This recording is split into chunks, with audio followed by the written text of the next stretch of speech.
The bank office smelled like leather and lies. Monday afternoon, 2:47 p.m., and I sat in the parking lot watching my sister Lauren walk out of Mountain Trust Financial with a check for $900,000. She was smiling that victory smile she'd perfected over 33 years. The one that said she'd gotten away with something. Behind her, Mom and Dad emerged looking satisfied. Planning spreadsheets visible through Dad's open briefcase. Already dividing money from a mortgage on property they didn't own. My phone buzzed. U.S. Forest Service Regional Office. Ms. Hannah Kovac? This is Agent Lisa Brennan, Forest Service Law Enforcement. We've been conducting a routine boundary survey near your property at 4822 Timberline Ridge. During title verification, we discovered multiple conflicting deed registrations for that parcel. Can you clarify your ownership status? I watched Lauren hug Mom on the sidewalk, celebrating her fraudulent mortgage. I'm sole owner. Inherited from my grandfather in 2018. Title recorded with county, surveyed and marked in 2019. That matches our original records. However, we're now seeing 10 additional deed filings for the same property, all dated within the past 6 months. Different names. Different ownership claims. All originating from Lauren Kovac's legal representation. Professional pause. Ms. Kovac, this looks like systematic deed fraud. We're required to report this to federal prosecutors because it involves property adjacent to national forest land. My sister just secured a $900,000 mortgage using fraudulent ownership claims. I felt remarkably calm. She told the bank the wilderness property was shared family asset.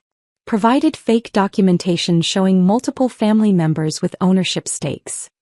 That mortgage is federal wire fraud if it crossed state lines. And the forged deeds are felonies, each one. Agent Brennan's voice hardened. How fast can you get to our office with your original documentation?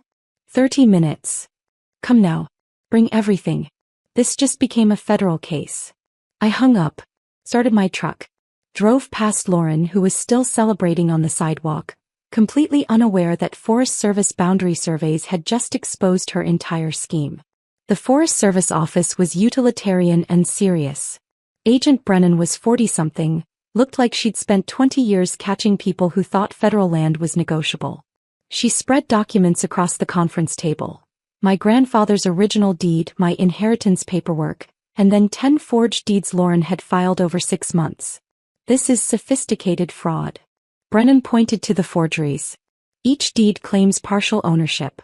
Your parents, 3 cousins, 2 uncles, your grandmother, all supposedly granted fractional interests by your grandfather before his death.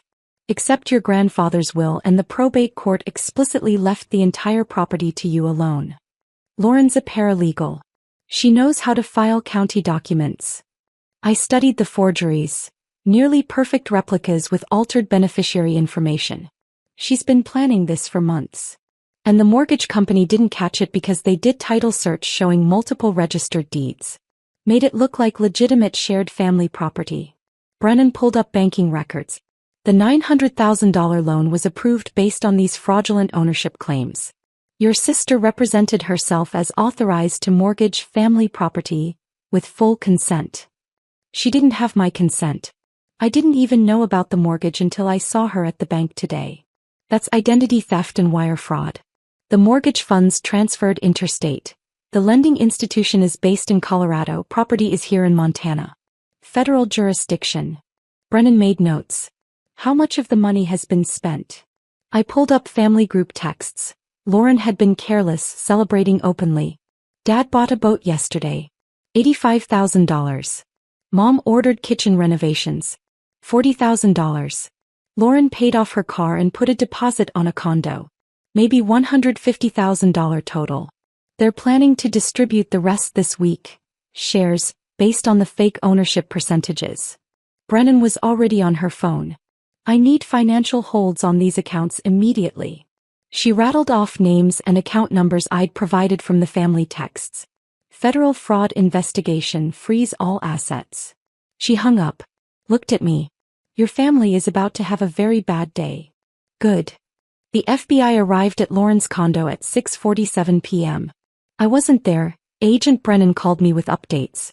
Lauren was arrested for wire fraud, identity theft, and 10 counts of deed forgery. Federal agents seized her laptop, phone, and boxes of documents showing months of planning. Mom and Dad were arrested at their house at 7:15 p.m. Conspiracy to commit fraud. Laundering proceeds from fraudulent mortgage. The boat was impounded. The kitchen renovation contractors were sent home mid-demolition. 3 cousins, 2 uncles, and my grandmother were interviewed but not arrested. They'd been listed on fake deeds without their knowledge. Lauren had forged their signatures too, apparently. She'd created an entire fictional ownership structure without telling the supposed co-owners they were involved. By 9 p.m. the news had spread through the family network. My phone exploded with calls and texts. I ignored them all except one, from my cousin Beth, whose name appeared on 2 of the forged deeds. "Hannah, what the hell is happening? FBI agents just left my house asking about mountain property ownership." I told them I don't own any property. "Lauren forged deeds claiming you and 7 other family members have ownership stakes in my mountain home. She used those fake deeds to secure a $900,000 mortgage." Federal agents discovered the fraud during a routine Forest Service boundary survey. Silence. Then, she used my name without telling me. She used everyone's names. Created fake ownership percentages. Told the mortgage company it was shared family property. Collected $900,000 and started distributing it to people who thought they were getting legitimate inheritance shares. Jesus Christ.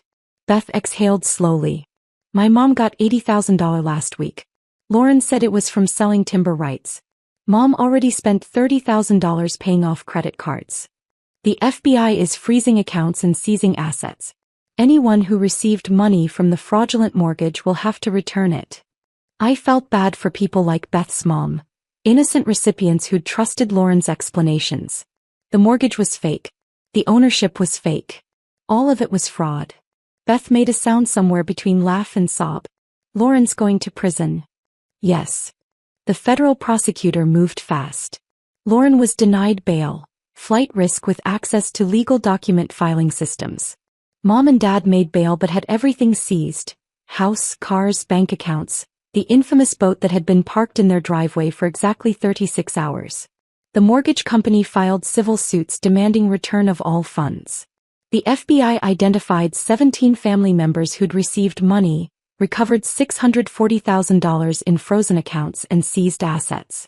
The remaining $260,000 had been spent and would need to be repaid through installment plans or additional asset liquidation. I met with the prosecutor, a sharp woman named Jennifer Park who specialized in financial fraud. She laid out the charges: 10 counts of deed forgery, wire fraud, identity theft, conspiracy, and money laundering. Total potential sentence: 45 years federal prison. Your sister created a sophisticated fraud scheme that would have succeeded if not for routine federal boundary surveying, Jennifer said. She researched title procedures, created convincing forgeries, manipulated family members into accepting fraudulent distributions. This wasn't opportunistic crime. This was calculated, systematic fraud. Will she take a plea deal? Probably. Federal prosecutors win 95% of cases that go to trial.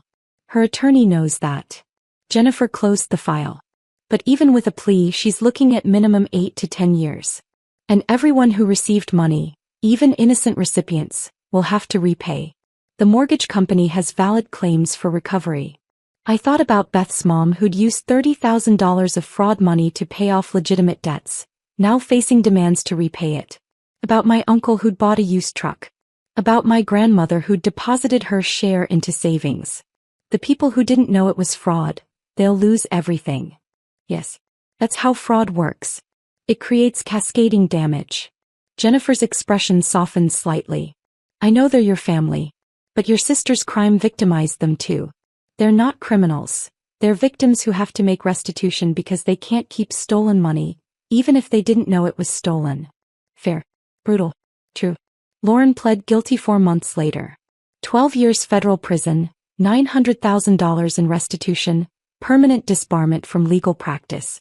Mom and Dad got 3 years probation, joint restitution responsibility, and forfeiture of their house to satisfy civil judgments.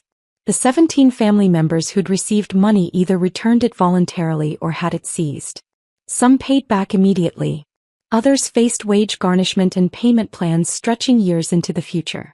Family relationships imploded. People who'd trusted Lauren's explanations now faced financial ruin because of her fraud.